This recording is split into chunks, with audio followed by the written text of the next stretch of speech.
Gaming was, of course, always been an important part of Las Vegas and, of course, the whole state. But my father was on the city council in Las Vegas from 1948 to about 1958. And he was the police and fire commissioner. And because of that, I got to be a little bit acquainted, particularly with the folks downtown. And some of the early folks downtown, Jackie Gone, those folks, Mel Exber, some of those people that were around. And I think, if I recollect correctly, they were also, I think, members of the NRA early on, but that's something my memory is not the greatest, but as I recall, but it's always been an important part. When I was growing up, our next door neighbor was a pit boss at the Desert Inn, and they were just a fabric in the community. They were all, their kids, we fooled around with the kids, and Benny Binion's kids, I dated their oldest daughter for several years. And so it was just, we didn't even think about it. I didn't think that much about it at the time. It was just part of us, and that was where it was all started, where it was coming from.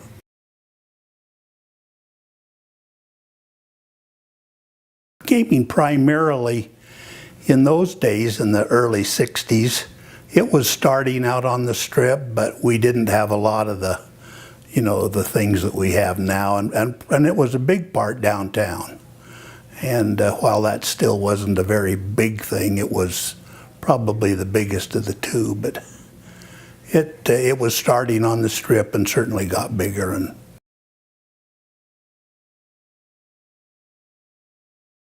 Benny Binion. He was the most colorful person I think I ever met. He was as genuine as a man could be. He came from a background that I envied from the beginning. He started out, I think, as a horse trader, and in later life owned a huge ranch in Montana. They raised cattle and horses, and he was the one, of course, that was instrumental in bringing the National Finals Rodeo here to Las Vegas. And I think generated the enmity of the whole state of Texas for years to come.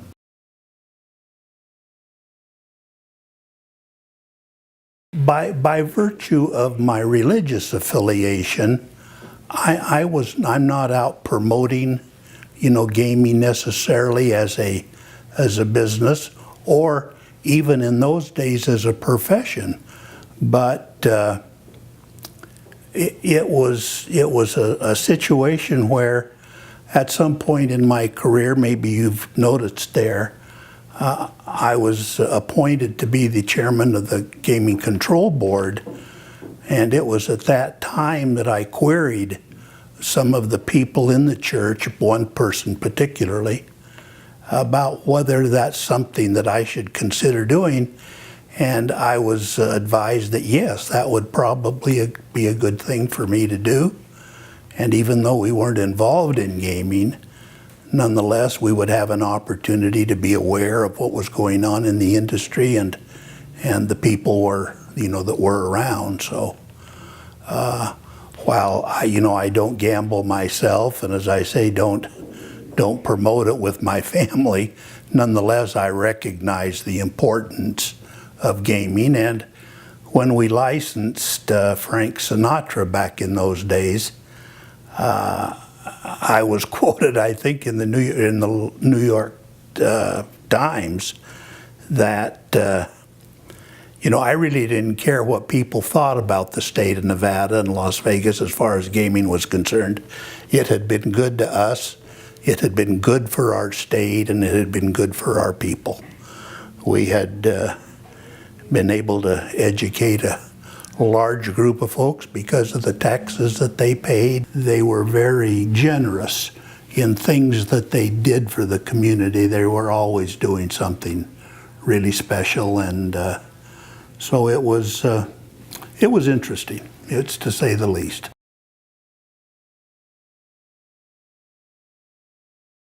Yeah, it was a real circus. It was unbelievable. And again, probably my age and my naivete, I just really didn't fathom what I was involved in and getting into. But I remember very, almost as if it was yesterday, when we started our hearing, Bill Raggio, I don't know if you remember Senator Raggio, he was a good friend of mine, not as good a friend in those days as he later became, but he was the attorney for Frank Sinatra and opened the hearing, and he introduced two of his witnesses, and one was Gregory Peck and the other one was Kirk Douglas. And I thought to myself, my goodness, I happen to like both of them.